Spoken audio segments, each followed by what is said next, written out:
Welcome, Helldivers and Spartans with UNSC, and of course, Gears and Onyx Guard of the COG, as well as other straggler Xbox players joining the Helldiver universe. I'm Gibbonexus, Hell Commander of the Helldiver Corps, and yeah, as I said, welcome. I'm an Xbox gamer myself. Formerly, I mostly play PC nowadays. I decided to start working on a quick guide to help you guys get prepared for the release of Helldivers 2 on Xbox on 26th of August. Which I stand by for, yeah, getting more of my fellow brothers into this universe, and to be honest, we always need more troops over here. I'm certain you all know of battle passes in a live service game work. Now, war bonds, as you can see here, are very similar to battle passes, but just to clarify, there are no timers before any of this is taken away like the typical battle pass. So we don't need to worry about FOMO at all. Just take your own time and have fun unlocking different stuff. Now you can lock them at your own pace by getting super credits on the map itself from stuff like vaults and bunkers. Or you can straight up buy them. They're not too expensive as shown here. But again, don't feel the need to rush to get them. The one you start with, the Helldiver Mobilize, has a lot of decent amount of content to at least get you started, and yeah, you can basically run these basics for ages. I know I did.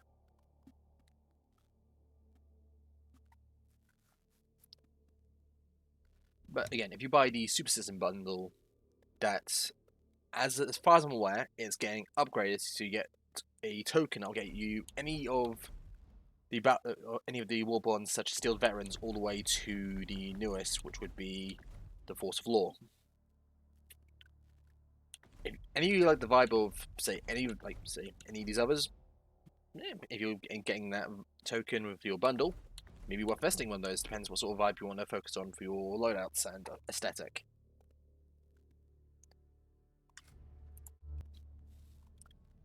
Now, let's go over weapons. Typically, the penetration status of a weapon. And I'll probably show some gameplay alongside this. Typically, on most of these weapons, you see weapon trait tag for light armor penetrating. That sort of depends on how much armor you can typically would be able to inflict onto a target. Light penetration, such as my defender here, is typically really good for enemies with not much armor and have a lot of flesh to aim for. Atypical bugs are good examples of this, with only a few having medium armor, so some of these, don't really see. To find my words a little bit, but yeah, stuff like defender will be a decent tool against them. But say if you're against a bot or more heavily armored bug or illuminate, some with medium pen like my other SMG here, the Reprimand, may be a good shout. You've got other things like SMGs, expensive ARs, and marksman rifles to use, which have the very similar traits, such as I mentioned in War Bonds earlier. The penetrator is on the Helldivers Mobilize, which, personal opinion, would mean Dan both agree this is a good all-around rifle to use. There's also heavy penetration, but those are typically stratagem weapons like the Recallers and the Spear and the Anti-Material Rifle, along with the heavy machine gun as well with them. These will be typically used for Battle Titans and Hulks, which are more tankier based units. But overall, this is up to you guys to decide what you want the loadout to focus around or what you find the most fun. So, go nuts. We'll have a bit of fun with the next topic we'll be going over is stratagems. This is more or less your bread and butter of your loadout. Let's see here you have multiple stuffs such as offensive types, supply and support weapons, along with defensive type stratagems. Let's start at the top with offensive. Typically, these use orbital strikes and air strikes used to help you in arranged situations, such as firing an orbital laser like the Hammer of Dawn for you Gears fans, or just completely sitting area into an inferno with an orbital strikes. You want something a bit more like quicker to call in, like bayonet type, like has a little bit less of a range. Eagles are a good shout.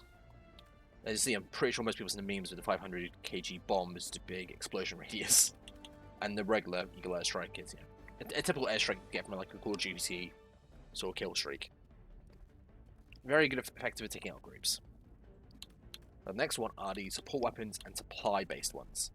This will cover your heavy weapon slot or just a complement to your main loadouts.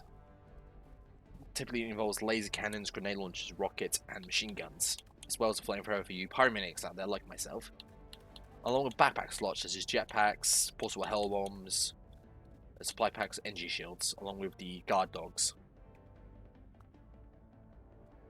This, again, another trait to upgrade your loadouts.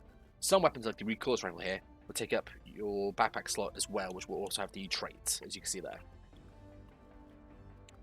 This will be also used for squad reloading. If you have your buddy hold the backpack and you hold the weapon, you can do a faster reload time, so you'll be faster shots after back.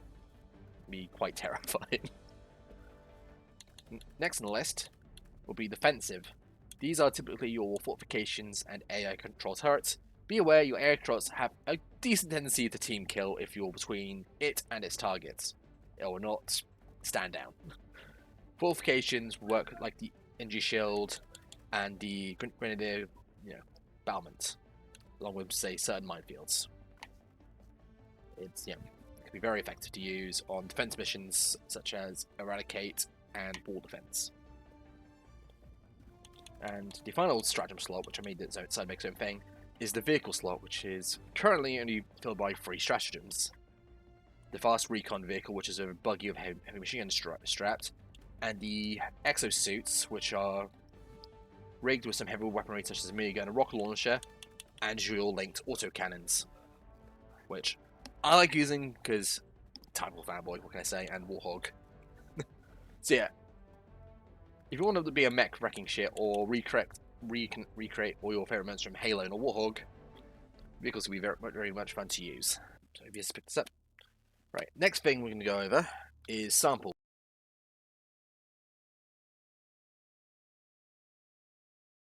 See, there we go.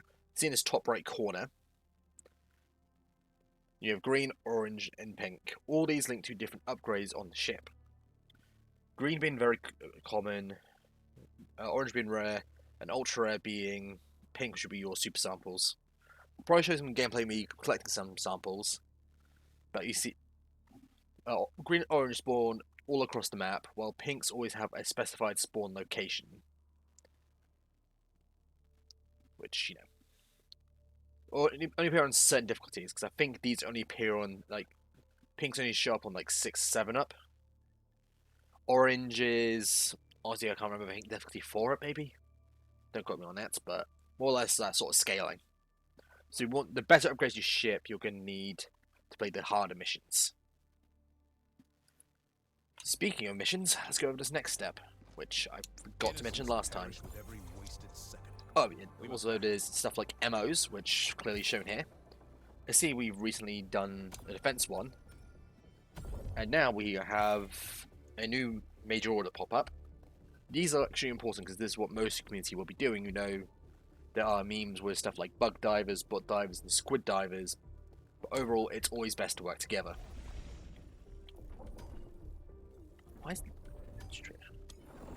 How dare the enemy sully our well-swept streets? Okay, is this set to private? You can see your lobbies to private and friends only. That's easy for you guys. So, I'm gonna probably put. So I've got to show this off because I failed to show it last time. My utter apologies for footage. Helldivers music still also bad, I suppose. FTL jump successful. Mission coordinates locked. So, Hellpods prime. as I was saying, so it's a bad map to explain it, but as you see, orange here is the main objectives. Sorry, this is me being a nerd. I can't see this little, so I have to smell Helldivers after editing down this video. The orange here is your primary objectives, and I'll probably bring up some older footage of showing the light blue, which will be your side objectives, which one is revealed to you automatically, but some you can come across on the map, such as artillery or sort of LiDAR stations that reveal the map to you more. Hellpods primed. So yeah, there's also other side objectives such as, which I'll put gameplay of, basically bunkers and vaults you find across the map. Yeah. Another important thing about Helldivers I should really mention are capes. Most of these are like, oh cool, these are nice cosmetics. A small handful are based around events and certain stories. This one here, which one I typically wear, was based around one of the big first community events of first few months, which would be the situation in Malevelon Creek. I didn't defend it myself, but I helped reclaim it later on. Hence how I got my capes unlocked. I like the vibe, and I kind of like the message of like, oh, this is like the first big community-driven event. Next, this one is when the Illuminate first attacked. I was kind of involved in that situation myself, hence why I always made a joke this is my second Super Destroyer due to my first one getting shot down in the opening engagement. And this one is for those who fought on Super Earth itself during the Illuminate invasion, which me and my cold buddies definitely did. So yeah. To all your to all your shinies, Spartans, ODSTs and cogs, I see you on the battlefield. This Commander Giver Unexus. Over and out. So, I see you on the field, soldiers. Giver Nexus, over and out.